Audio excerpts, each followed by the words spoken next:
کہ नमाज का चोर कौन है। हज़रत सैयदना अबू कतादा रदी अल्लाह ताला अन्हु रिवायत फरमाते हैं, हुज़ूर नबी करीम रऊफ़ुर रहीम सल्लल्लाहु ताला अलैहि वसल्लम ने इरशाद फरमाया, लोगों में बदतरीन चोर वो है जो अपनी नमाज में चोरी करे। लोगों ने अर्ज़ की कि नमाज का चोर कौन है। हुज़ूर सल्लल्लाहु ताला अलैहि वसल्लम ने इरशाद फरमाया, जो नमाज के रुकू और सुजूद पूरे नहीं करता। प्यारे भाइयों, जो नमाज के रुकू और सुजूद पूरे ना करे उसे नमाज का चोर कहा गया है।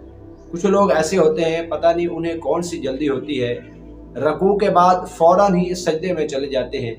एक सजदे से जब उठते हैं तो फ़ौरन ही दूसरे सजदे में चले जाते हैं। प्यारे भाइयों, रुकू से जब खड़े होंगे तो एक मरतबा सुबहानल्लाह की मिकदार खड़े होना लाजमी है। दोनों सजदों के दरमियान एक मरतबा सुबहानल्लाह की मिकदार बैठना लाजमी है। हज़रत सैयदना इमाम बुखारी रहमतुल्लाहि ताला अलैह फरमाते हैं, हज़रत सैयदना हुज़ैफ़ा बिन यमान रदी अल्लाह ताला ने एक शख्स को देखा जो नमाज के रुकू और सुजूद पूरे नहीं कर रहा था।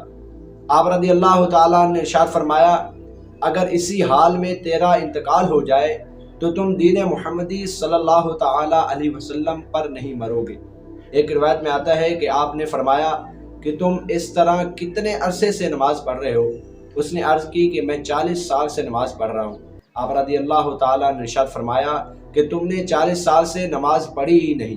प्यारे भाइयों, जब भी नमाज पढ़े तो अच्छे तरीके से नमाज अदा करें, नमाज के रुकू और सुजूद भी मुकम्मल करें। अल्लाह पाक हम सबको अच्छे तरीके से नमाज अदा करने की तौफीक अता फरमाए।